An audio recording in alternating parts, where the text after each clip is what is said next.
So, you want to own the International Association Football Federation, known as FIFA, the most exclusive and ruthless money printing machine in the sports world.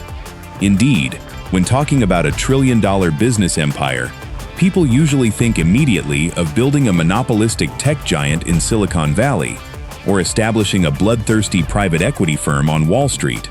Yet, there is a harsh truth in the capitalist world. The brightest financial minds in America sometimes still collapse and drown in a sea of debt, exactly like how Donald Trump once watched his Taj Mahal casino empire crumble because of over-leveraging junk bonds with exorbitant 14% interest rates. Meanwhile, in a quiet corner of Switzerland, FIFA has risen to become a financially immortal organization. They do not manufacture a single smartphone, extract not a single drop of oil, but can drain global cash flow at a velocity that would make the board of directors at Apple or Goldman Sachs deeply envious. The ultimate irony of this powerful organization lies squarely in the legal disguise it wears. Under the sharp eyes of international lawyers and based on Article 60 of the Swiss Civil Code, FIFA is officially registered and operates as a non-profit organization. But when you crack open the financial statements of this so-called charity, those quiet numbers tell a story heavily reeking of capitalist extraction. Just looking at the 4-year financial cycle from 2019 to 2022 alone, FIFA calmly pocketed a staggering revenue of $7.56 billion. Their cash flow is so abundant that their cash reserves are consistently maintained at nearly $4 billion, a financial safety cushion that every major corporation yearns for. The true nature of this financial magic trick is that FIFA generates a gross profit margin that crushes almost every heavyweight company in the S&P 500 index using a classic formula: selling thin air, selling belief, and selling national pride. Any massive automotive company like Ford or Tesla that wants to make money must bear the burden of massive factory depreciation costs and supply chain disruption risks.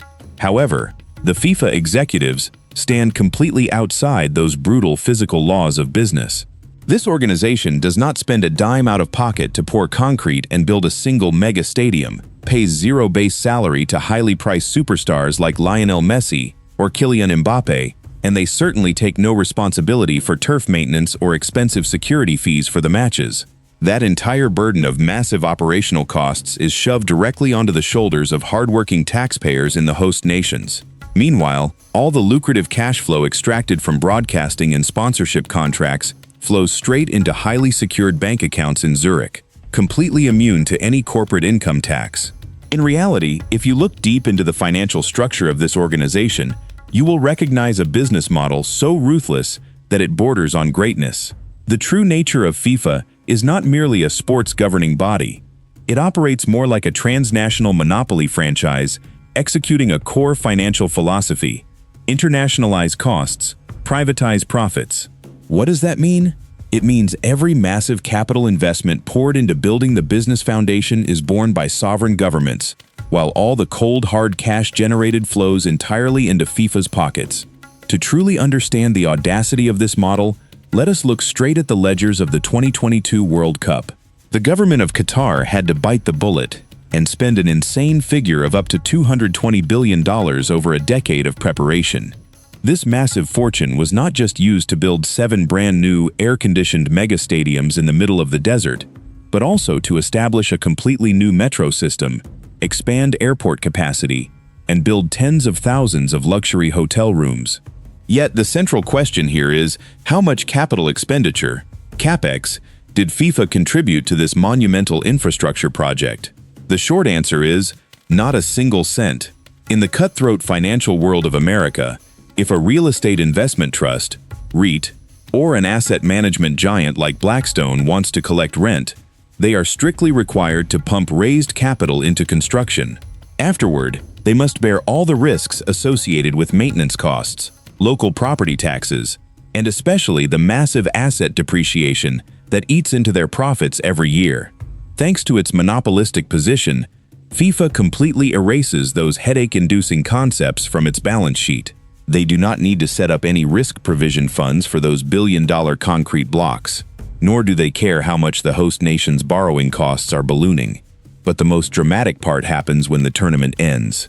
The moment the final whistle blows and the confetti falls, FIFA executives quickly pack their bags, taking billions of dollars in media and sponsorship rights straight back to Switzerland. What is left behind? They leave the host nation with massive dead assets known as white elephants. Just look at the main Garrincha Stadium in Brazil after the 2014 World Cup. This project consumed nearly $900 million of taxpayer money to build, only to eventually turn into the world's most expensive bus parking lot. Every year, the local government has to strain their backs, paying millions of dollars in maintenance fees without generating a single dime of meaningful revenue in return. Ultimately, FIFA operates a flawless parasitic machine, draining the lifeblood of national budgets without ever shouldering any legal responsibility or default risk for the financial wreckage left behind. So where exactly does FIFA's massive cash flow come from if they do not collect a single dime from stadium ticket sales or hot dog stands like regular football clubs? The answer lies in the notorious money-printing machine known as media rights and commercial sponsorships. Honestly speaking, the way FIFA operates its sales department is as sophisticated as an attention harvesting system built by tech giants in Silicon Valley. Looking deep into their revenue structure, you will see that over 70% of the cash flowing into the Swiss treasury does not come from the fans wearing jerseys crammed into the stands, but straight from the wallets of media super conglomerates and multinational brands starving for attention. Just look at the modern media landscape to understand their pricing tricks. In a world where American consumers have their attention fiercely fragmented by thousands of entertainment options ranging from Netflix, Hulu to TikTok, corporations are willing to pay astronomical prices for today's most scarce asset, the simultaneous, undivided attention of billions of people at once. Live sports is the final fortress holding that power. Grasping this fatal weak point of the broadcasters, FIFA casually and ruthlessly drives up the prices.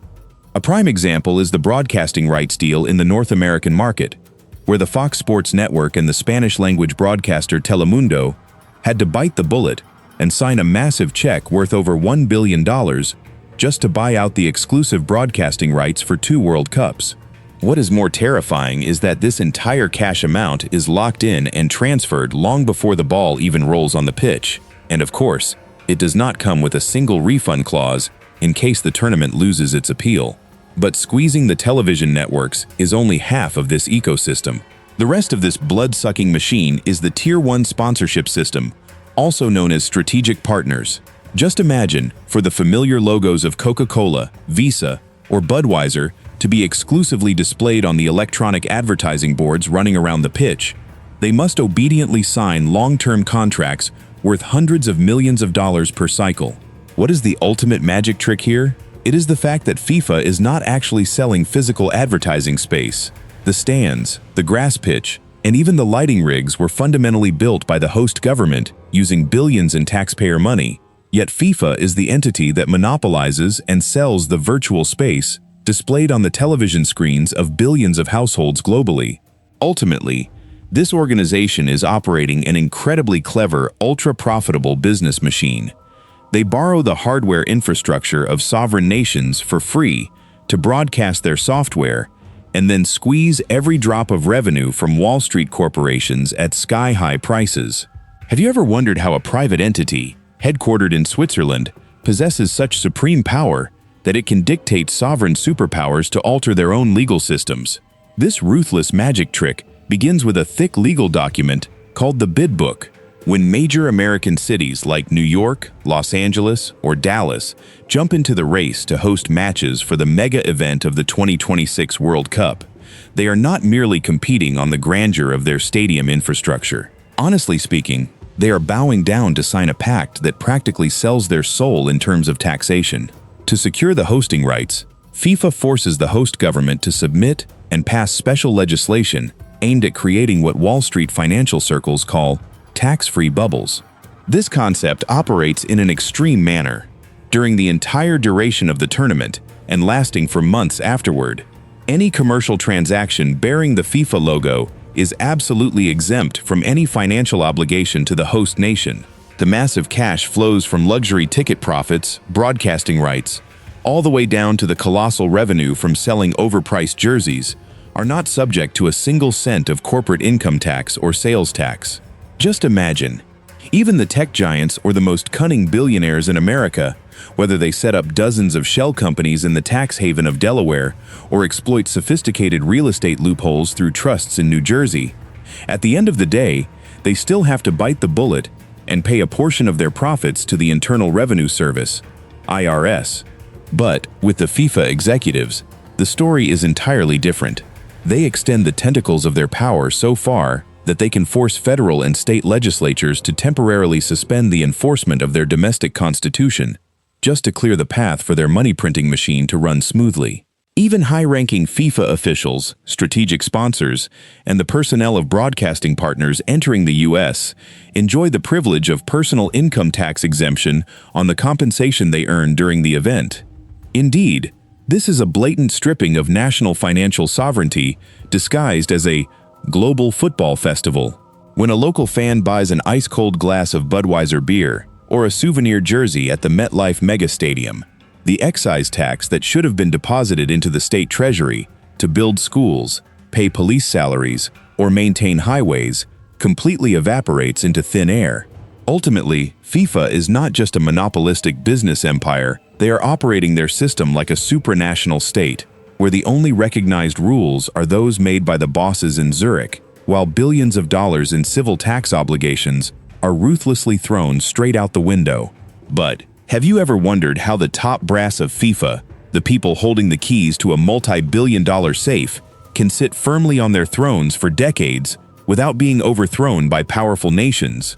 Honestly speaking, if we look at the corporate governance structure of any public corporation on Wall Street, the rules of the game are always dictated by the ruthlessness of capitalism.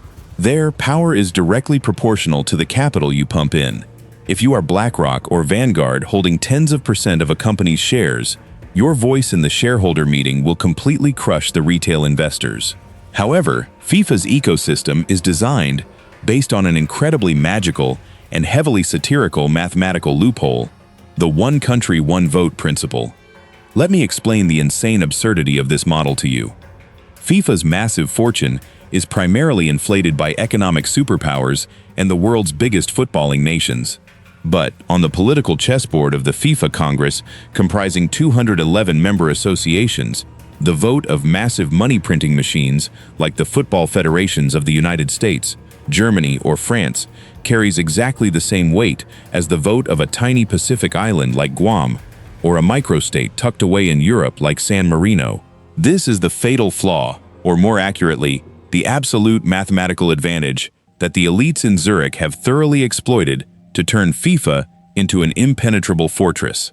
Recognizing this political goldmine, the FIFA leadership established a program beautifully named FIFA Forward.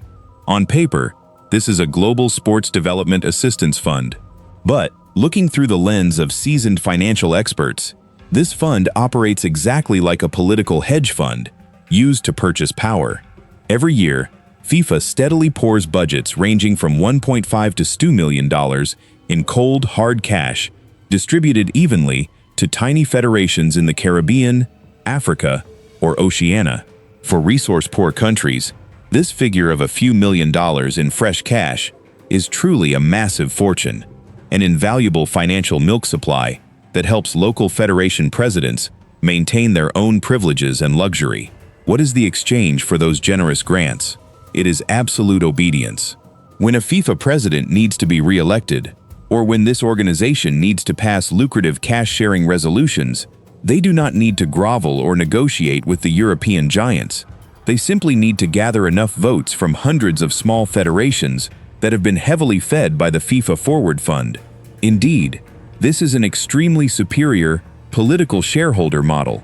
By using the money of rich nations to pump into poor nations, FIFA's top leadership has established a flawless supply chain of loyalty. Cash does not just generate profit. In this ecosystem, cash is used to outright buy silence, suffocate any reform efforts, and maintain an absolute dictatorial power structure under the smoothest disguise of democracy. Despite possessing an impenetrable legal barrier and a power mechanism that manipulates the entire world, the arrogance of those sitting on mountains of cash often leads to fatal mistakes. In the business world, corporations usually go bankrupt due to dried-up cash flows, crippling debt, or hostile takeovers by aggressive investment funds. But the FIFA executives dug their own graves for a much more absurd reason. They were too greedy and mistakenly believed they could stand above the laws of the most stringent financial system on the planet. Indeed, May 27, 2015, became a historical milestone that shattered the aura of this empire. Right in the early hours of the morning at the ultra-luxury Bauer Lac Hotel in Zurich, while the most powerful officials in world football were sound asleep on luxury beds, Swiss police, in tight coordination with the Federal Bureau of Investigation, FBI, suddenly raided the premises. The image of top-tier figures being escorted to police cars, having to use bed sheets to hide their sleepy faces, became a stinging slap straight to the arrogance of FIFA. Behind this unprecedented sweeping operation was the U.S. Department of Justice, DOJ, the agency that ruthlessly applied the RICO Act, Racketeer Influenced and Corrupt Organizations Act, a brutal piece of legislation originally designed by the U.S. Congress specifically to dismantle notorious mafia families, to expose an organized bribery and corruption ring worth over $150 million. You might wonder why the United States, a country that did not care much about football hosting rights at the time, had the jurisdiction to reach all the way to Switzerland to handcuff these bosses. The fatal flaw of the FIFA officials was that, while they were excellent at manipulating politics in tiny nations, they were extremely careless in hiding dirty money. Instead of keeping those dark transactions in the shadows of Swiss private banks, the bribe takers blatantly used the American financial network.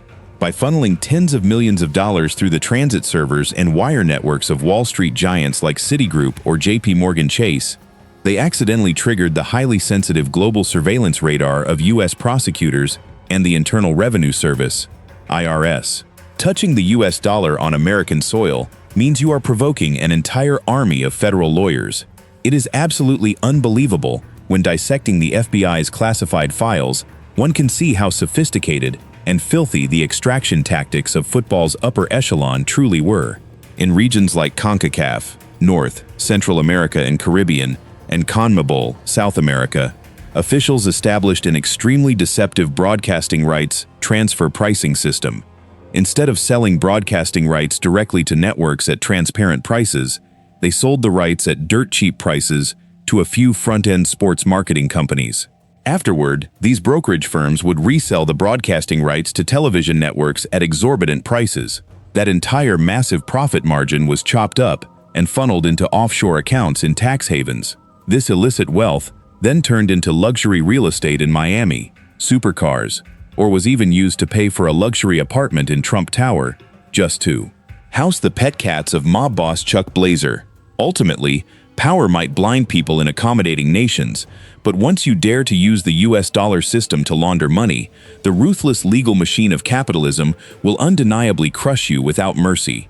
After the blinding slap from US judicial authorities in 2015, many financial analysts mistakenly believed that FIFA's monopolistic machine would have to shrink. Yet, the memory of capitalism is often very short-term when facing massive profits. Moving into the financial cycle from 2023 to 2026, the leadership in Zurich not only did not back down, but they unleashed the most audacious move in history known as the 2026 World Cup. This is not merely a sports tournament, it is exactly a highly ruthless value chain restructuring plan, perfectly designed to Wall Street standards, aiming at an insane revenue target, $11 billion. Instead of continuing to drain the budgets of developing nations to build concrete blocks and then abandon them, FIFA decided to go big this time by shifting to exploit the most massive and perfect infrastructure goldmine on the planet, the United States. Just look at the architectural sports marvels that the tycoons of the National Football League, NFL, previously spent tens of billions of dollars to construct. By commandeering pre-existing megastadiums with terrifying capacities, such as the $5.5 billion SoFi Stadium in Los Angeles or the MetLife Fortress in New Jersey, this organization practically brings the tournament's capital expenditure, CapEx, down to absolute zero. They do not need to pour a single batch of concrete, nor clear any land, yet they can cram an average of 70,000 to 80,000 spectators into the stadium per match, pushing commercial operational capacity to an unprecedented record level. But the true key to this North American gamble lies in the customer base that FIFA is thirsting for. This money printing machine is making no secret of its intention to push ordinary, working-class fans aside, focusing entirely on draining the wallets of the upper class through a high-end accommodation and luxury ticketing system called VIP hospitality. It is absolutely unbelievable how these tickets are packaged as exclusive experience privileges specifically for the corporate world, where conglomerates are willing to sign million-dollar checks just to buy out a high-altitude luxury suite for the entire season, in those magnificent glass-enclosed rooms, while sipping premium champagne and enjoying Wagyu beef. Executives from the S&P 500 can comfortably discuss corporate mergers or finalize massive investment deals. Indeed, FIFA's leadership has transformed a 90-minute football match into an underground trading floor, the most expensive networking event for the elite class. By upgrading the product from a mass-market sport into a privilege for the ultra-rich, they successfully cracked the code of maximizing average revenue per user, ARPU. Ultimately, this is a spectacular takeover in terms of business strategy, where the sweat and intense passion of billions of working-class people on the pitch are used as a magnificent backdrop just to sell sky-high tickets to giants in suits. Honestly speaking, when we put FIFA's entire business model on the scale to deliver the ultimate verdict, their return on investment, ROI, equation is truly an insult to traditional financial doctrines. In the most optimistic scenario, the profitability ratio of this organization essentially approaches infinity. Why? Because the equity and hardware investment costs they are required to put in always hover around zero. You cannot calculate the ROI variable the normal way for a business that requires no working capital, holds no inventory subjected to depreciation risks, and possesses the supreme power to force partners to pay billions of dollars in cold cash up front. Indeed, this invisible monopoly is the wildest dream that every seasoned trader on Wall Street fiercely yearns to achieve. But, on the flip side, the worst-case scenario for the throne in Zurich never comes from business losses or having market share stolen by competitors. The only mortal threat capable of tearing down this machine is the legal scythe of state intervention. The ghosts known as antitrust laws and the piercing gaze from financial watchdogs like the U.S. Securities and Exchange Commission, SEC, or the Department of Justice, DOJ, are always lurking to strike. Remember that, in the cutthroat capitalist world, no giant is allowed to eat the whole pie alone without facing retribution. Once the massive football federations in Europe, or the billion-dollar superclubs, realize they are being squeezed dry, simply to fatten up a middleman organization, they can absolutely trigger bloody breakaway league projects. At that point, the virtual political power that FIFA painstakingly bought with the FIFA Forward Fund could vanish into thin air overnight. Ultimately, the most pragmatic lesson we can extract from the rise of FIFA does not lie in the defensive or offensive tactics deployed on a pitch, measuring a mere 115 yards in length. The core lesson here is the art of capitalizing mass passion into unlimited financial power. The elites at this organization have proven an incredibly ruthless truth. Selling a physical product always comes with the risk of bankruptcy, but if you sell a global religion, crowd fanaticism, and national pride, you become immortal. They have successfully molded a working-class entertainment game into a colossal asset, an invisible supranational state capable of taxing the whole world without ever having to fire a single shot. Thank you for watching this deep financial breakdown to the end. If you find the naked truths behind these business empires valuable, do not forget to hit the subscribe button to the Wealth Paradox channel so we can continue dissecting the world's most ruthless money printing machines in our next videos.